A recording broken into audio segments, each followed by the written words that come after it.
오늘은 로마서 복음을 말하다 마지막 시간입니다.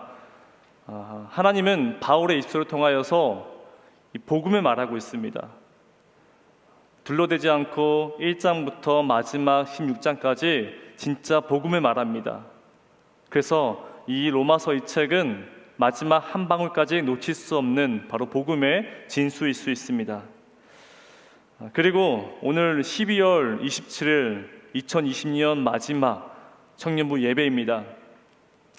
올 한 해를 돌이켜보면 어떤 사람은 긴 터널처럼 끝이 보이지 않는 그런 무기력한 삶을 사신 분도 있을 겁니다. 또 어떤 이는 앞만 보고 열심히 달려왔습니다. 그리고 이제 벌써 12월인가 그렇게 큰 쉼을 쉬시는 분도 있을 겁니다. 그 모든 분들에게 오늘 예배가 참된 위로가 되었으면 합니다. 그리고 올 한 해를 정리하고 내년 새해를 그려나갈 수 있는 은혜의 시간이 되었으면 합니다. 지금도 그렇게 하는지는 모르겠습니다만 이 커피 전문점 엔젤리너스에서는 2015년 매주 수요일 날 작은 이벤트를 시작했습니다.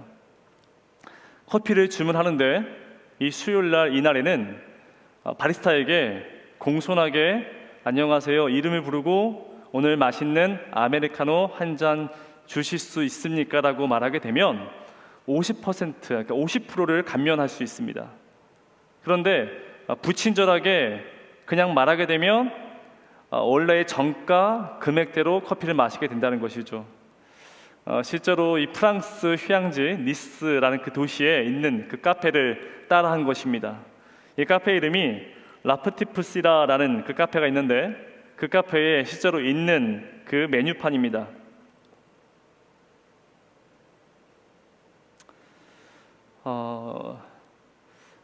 위에서부터 보게 되면 on 카페라고 이 바리스타에게 이렇게 물어본다라면 커피란 뜻이죠. 커피 한 잔 이렇게 말하게 되면 그 커피 한 잔의 그 가격은 7유로입니다. 자, 그런데 그 다음이죠. on 카페 실브블레 뭐 그렇게 있는 것 같아요. 그렇게 말하게 된 이 말의 뜻은 뭐냐면 커피 한 잔 주세요라는 뜻이에요.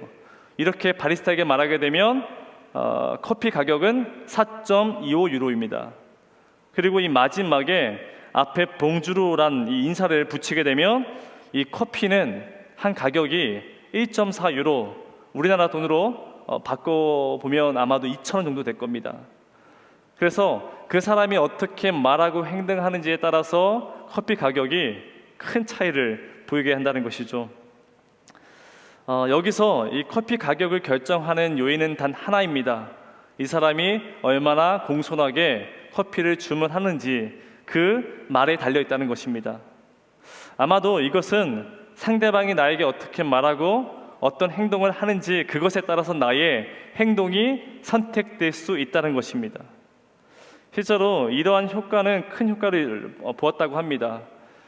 실제로 많은 사람들이 바리스타에게 공손하게 그렇게 주문하게 됐고 또 그 불려지는 호칭도 굉장히 과할 정도로 불러졌다라는 이야기가 있습니다. 이렇게 작은 행동과 간단한 그 말 한마디가 상대방을 기쁘게 하고 선을 이루며 덕을 세울 수 있다라고 우리가 생각해 볼 수 있습니다. 성경도 마찬가지 이웃을 기쁘게 하고 선을 이루며 덕을 세워 나가는 그 방법을 말하고 있는데 그 방법이 지금 우리가 읽었던 것과 조금은 다릅니다. 우리 오늘 본문 1절을 다시 한번 읽어보겠습니다. 믿음이 강한 우리는 마땅히 믿음이 약한 자의 약점을 담당하고 자기를 기쁘게 하지 아니할 것이라. 바울은 지금 2절에서 말한 것처럼 이 선을 이루고 덕을 세우는 그 방법이 뭐냐면 믿음이 약한 자들의 약점을 담당하고 자기를 기쁘게 하지 않는 그 방법을 지금 말해주고 있습니다.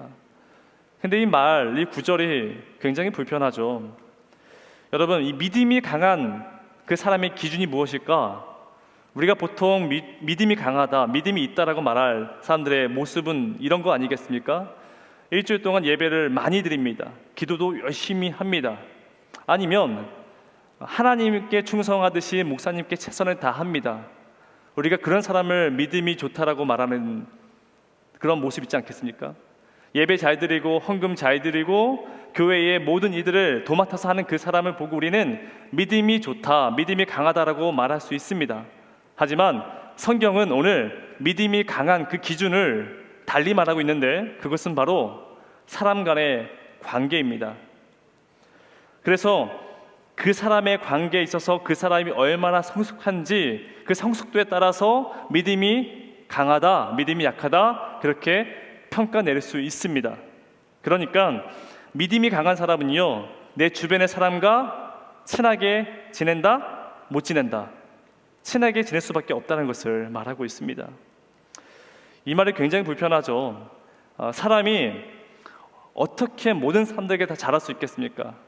아까 그 카페의 메뉴판처럼 나에게 행동하는 그 말, 행동 때문에 내 거기에 따라서 친하게 지낼 수도 있고, 아니면 손절이라 하죠. 잘 못 지낼 수도 있습니다. 자, 그러면 우리는 믿음과 관계, 그리고 이 복음에 있어서 이 문제를 어떻게 바라봐야 할 것인가? 여러분, 제가 9월 달이죠. 이번 가을에 여호수아 책입니다. 이 여호수아 말씀으로 더 빌리빙 말씀 사경회를 시작했습니다. 이 더 빌리빙 이 뜻에 대해서 다들 가물하실 것입니다. 이 뜻은요, 베스트셀러 책이죠. 더 해빙, 이 책을 모티브로 하여서 제가 만든 단어입니다.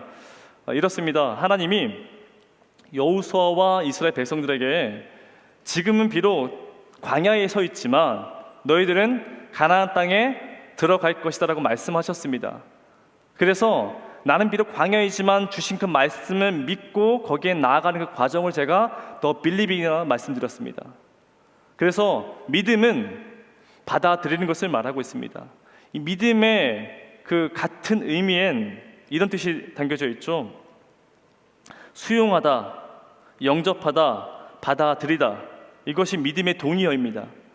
그래서 히브리서 11장 32절에 믿음으로 기생 라합이 정탐꾼을 영접하였더라. 믿음으로 영접했다. 믿음은 받아들이는 것, 바로 수용을 말하고 있습니다. 그런 의미에서 우린 스스로에게 질문해 보셔야 됩니다. 나의 믿음은 강함과 약함의 그 사이에서 어디에 위치해 있는지를 살펴볼 수 있다는 것입니다. 사실 오늘 이야기의 배경은 이렇습니다. 바울이 로마에 편지를 쓰는데 이 로마 교인들이 먹는 문제를 가지고 다투고 있습니다. 또한 이 절기를 지켜야 하는지 그 행위를 두고 지금 갈등을 일으키고 있습니다. 그래서 바울은 지금 하는 얘기가, 너희들이 지금 집착하고 있는 그 문제는 하나님에게 단 1도 관심이 없는 아주 부차적인 것이다. 하나님 나라에 먹고 마시는 문제, 절기를 지키는 이러한 문제는 아무런 중요한 것이 아니다라고 지금 바울이 말하고 있습니다. 그러면서 핵심은 무엇이냐? 로마서 14장 17절입니다. 하나님의 나라는 먹는 것과 마시는 것이 아니요 오직 성령 안에 있는 의와 평강과 희락이라. 그러니까 하나님의 나라는 먹고 마시는 데 있지 않다는 것입니다. 만약에 이 하나님의 나라가 무엇을 먹느냐, 무엇을 먹지 않느냐, 이걸 가지고 하나님의 나라가 이루어진다라면 얼마나 하찮고 얼마나 쉬운 길이겠습니까? 그게 아니라는 것입니다. 오직 하나님의 나라는 의와 평강과 희락, 여기에 지금 있다라고 바울이 말하고 있습니다.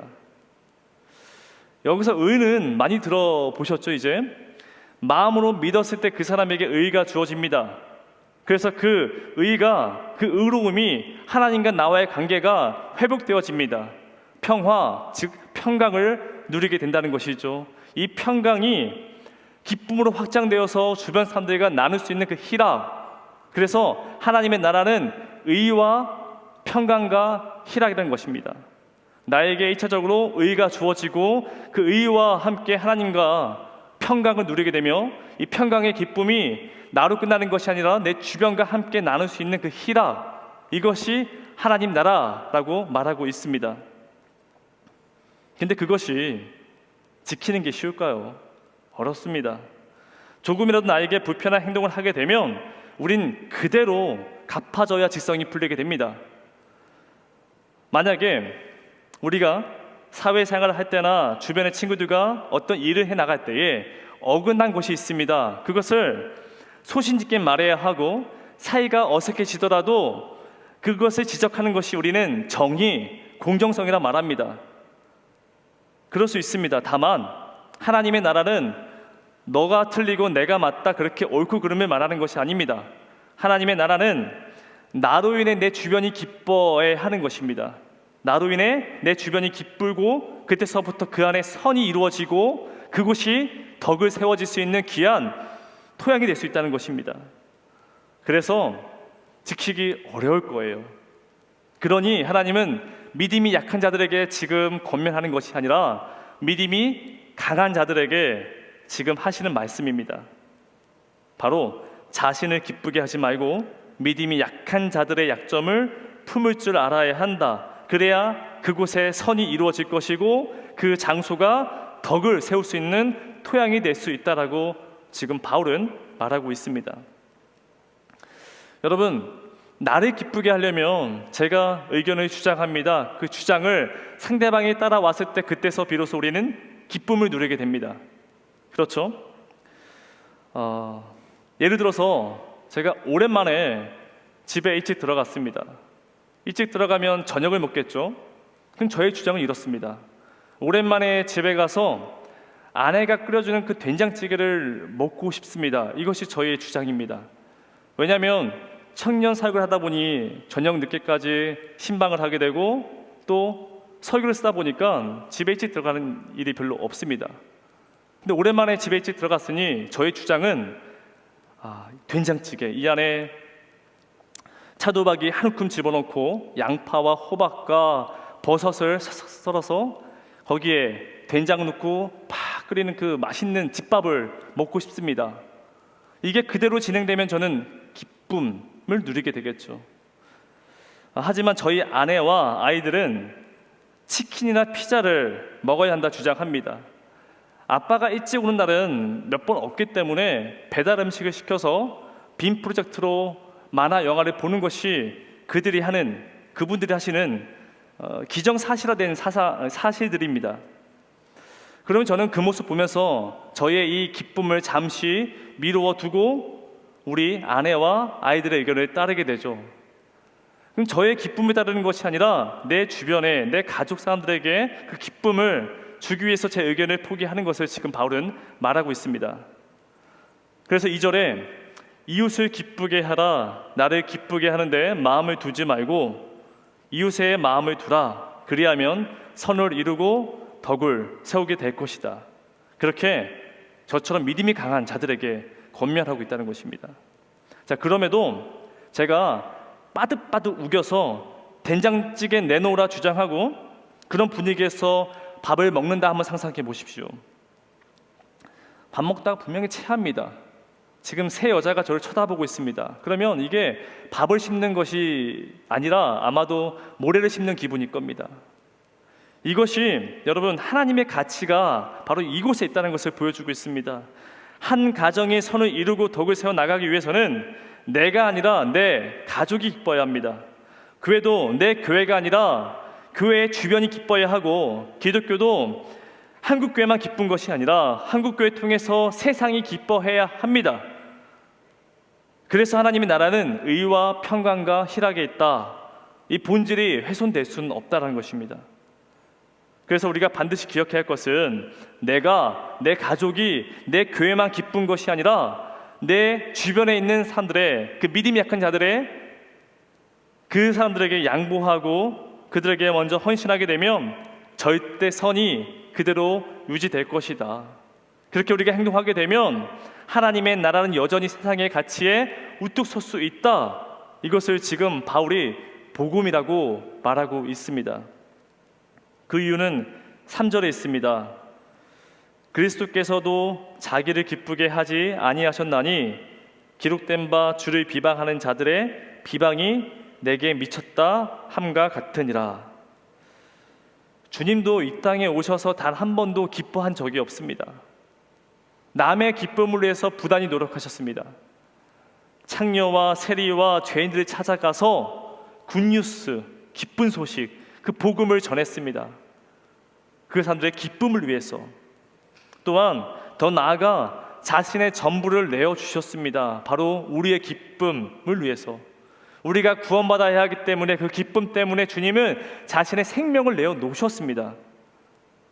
그렇게 주님이 살아가신 것처럼 우리도 그 삶에 따라가야 한다. 이것이 지금 바울의 말입니다. 여러분, 학생은 그 선생의 지식을 얻어가지만 제자는 그 스승의 삶을 따라갑니다.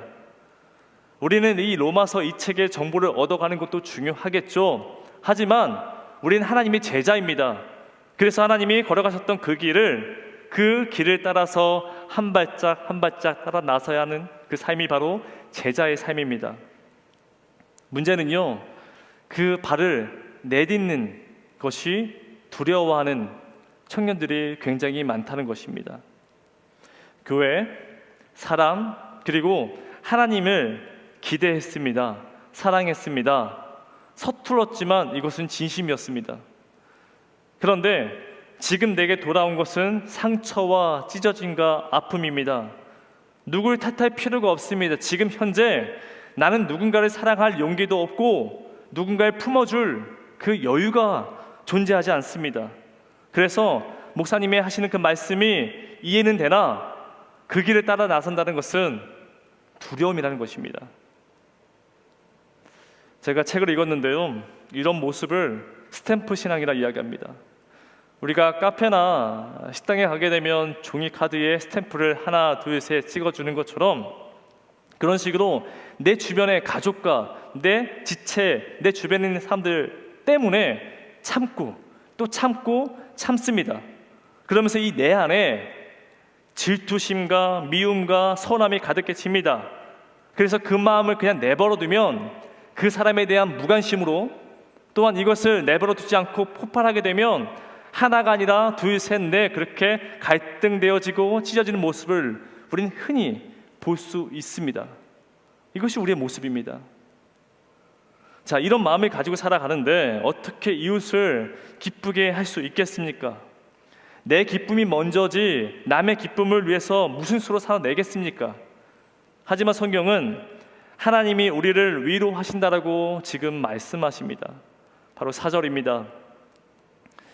무엇이든지 전에 기록된 바는 우리의 교훈을 위하여 기록된 것이니 우리로 하여금 인내로 또는 성경의 위로로 소망을 가지게 함이니라.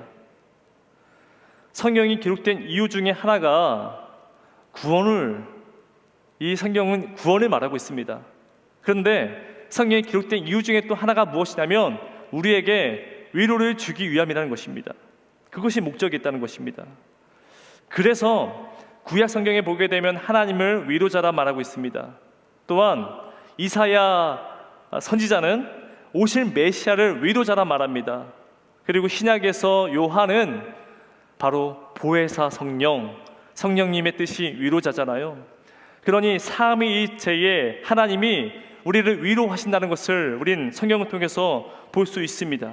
그래서 하늘 보좌에서 성부, 성자, 성령의 삼위일체 하나님이 우리의 절망과 고통과 무너짐과 그 낙심 가운데 우리를 절대 포기하지 않으시고 날마다 우리를 위로하신다. 이것이 바로 하나님의 속성입니다.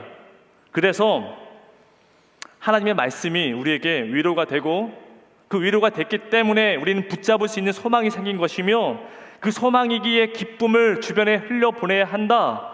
지금 바울은 그것을 말하고 있습니다. 2020년 이 마지막 예배를 준비하는데 올 한 해 정말 힘들고 지치고 낙심되어져서 어떻게 살아야 하나 막막한 청년들을 생각하면서 노래 하나를 불러주고 싶더라고요. 근데 제가 부를 수는 없고 노래 가사를 읽어드리겠습니다. 운동을 하고 열심히 일하고 주말엔 영화도 챙겨보곤 해. 서점에 들러 책 속에 빠져서 낯선 세상에 가슴 설렜지. 이런 인생 정말 괜찮아 보여. 난 너무 잘 살고 있어. 헌데 왜? 너무 외롭다. 나 눈물이 난다. 내 인생은 이토록 화려한데 고독이 온다. 넌 나에게 묻는다. 너는 이 순간 진짜 행복하니? 난 대답한다. 난 너무 외롭다. 내가 존재하는 이유는 뭘까? 사랑이 뭘까? 난 그게 참 궁금해. 사랑하면서 난 또 외롭다. 사는 게 뭘까? 왜 이렇게 외롭니? 또다시 사랑에 아프고 싶다. 노래의 제목은 김조한 씨가 불렀죠. 사랑에 빠지고 싶다. 여러분, 우리는 사랑에 빠지면 달콤하고 스윗하고 따뜻하고 무지하게 행복할 것 같은데, 사랑해 보신 분들 아시죠? 사랑은 아픕니다. 찢어집니다. 저도 말티즈 강아지를 13년 키웠는데 그 마지막에 헤어짐이 너무나도 가슴 아파서 다시는 강아지를 키우지 않습니다. 근데 사람은 오죽하겠습니까? 그래서 우리는 사랑 한번 하고 그 상처 때문에 더 이상 상처를 받고 싶지 않은 그 마음에 더 이상 사랑을 하지 않으려 합니다. 그래서 노래의 가사말처럼 열심히 일하고 운동하고 책도 보면서 오직 나의 기쁨을 위해서만 살아갑니다. 이런 모습이 남들이 보기에는 괜찮아 보입니다. 화려해 보입니다. 자, 그러면 행복해야 되는데 지금 외롭습니다. 눈물이 납니다. 그러면서 마지막 가사죠. 또다시 사랑에 아프고 싶다. 이 노래를 지은 사람은 독실한 크리스찬입니다. 그래서 제가 한번 상상을 해봤습니다. 아마도 이 김주환 씨가 자신의 신앙 고백을 써놓은 가사가 아닐까, 제 개인적인 소견입니다. 아마도 이런 거 아니겠습니까? 사람도 교회도 하나님도 사랑했겠죠. 그러나 그 상처가 너무 큰 것입니다. 그래서 더 이상은 내가 다시는 사람을, 교회를, 하나님을 사랑하지 않겠다 다짐합니다. 그렇게 나의 행복과 기쁨을 위해 열심히 살았는데 어느 날 밀려오는 고독과 외로움, 그 앞에서 그는 결단하게 되죠. 사랑을 하겠다는 것입니다. 사랑은 아프지만 내가 또 그 사랑에 빠지고 싶다라고 작곡자는 고백합니다. 사랑하는 청년 여러분, 우리는 삶 속에서 더 이상 상처받지 않을 거야, 그렇게 나를 보호하는 그 담벼락이 나를 더 깊은 외로움에 가둬 놓을 때가 참 많다라는 것입니다. 사랑은 아픕니다. 하나님도, 하나님의 아들 예수도 우리를 너무 사랑하셨는데 그 사랑이 너무 아팠다는 것입니다. 그래서 사랑을 하겠다, 사랑에 빠지겠다는 것은 다시 아픈 사랑을 하겠다는 결심이기도 합니다. 근데 그 과정이 얼마나 아프겠습니까? 힘들겠습니까? 그것을 하나님이 위로하신다는 것입니다. 위로. 이것이 우리에게 소망이 되어야 합니다. 2021년 제 이 설교 쓰면서 저 개인적인 결심입니다. 2021년 여러분들을 더 사랑하겠습니다. 또 저를 힘들게 할 것이고 또 저를 아프게 하겠지만 좀 더 사랑하겠습니다. 여러분들도 그 다시 사랑에 빠지셨으면 합니다. 그 사랑 아플 거예요. 분명히 우리를 배신하고 우리를 아주 가슴 아프게 만들 겁니다. 그럼에도 더 사랑하시길 바랍니다. 그 사랑 가운데 하나님이 우리를 위로하십니다. 그래서 내년 한 해는 여러분들 앞에 그 하나님의 위로가 가득 넘치는 그런 삶을 살아갔으면 좋겠습니다. 우리 시간 다 함께 찬양하고 또 말씀으로 또 기도를 이어갈 텐데, 여러분, 사랑을 한다는 것은 아픈 것인데 그 사랑을 가지고 우리 주님의 사랑을 한번 생각해 봤으면 좋겠습니다. 우리는 사랑한다라고 고백을 하지만, 사랑한다라고 우리가 글을 쓰고 편지 쓰지만 내가 만족해야 되고 내가 기뻐해야 되고 내가 생각한 대로 모든 것이 진행되어야 합니다. 사랑한다 말하는데 늘 나의 기쁨만 고집하며 살아갑니다. 우리 이 시간 다 함께 찬양하실 텐데, 사람이어도 괜찮습니다. 교회이고 하나님이고 대상이 누군지도 다 괜찮습니다. 올 한 해에 사랑하지 못했던 것이 있다라면 다시금 이 찬양의 가사 고백처럼 다시 하나로 되어주시는 그 은혜가 있기를 소망합니다. 그렇게 그 대상이 누군지 모르겠습니다만 사람인지 교회인지 하나님인지 그 대상을 바라보면서 하나님, 내가 더 사랑하겠습니다. 나의 기쁨이 아니라 내 주변에 내 그 사람을 위해 더 사랑하겠습니다. 더 기뻐하겠습니다. 우리 그 마음을 가지고 함께 고백하며 찬양을 나아가겠습니다.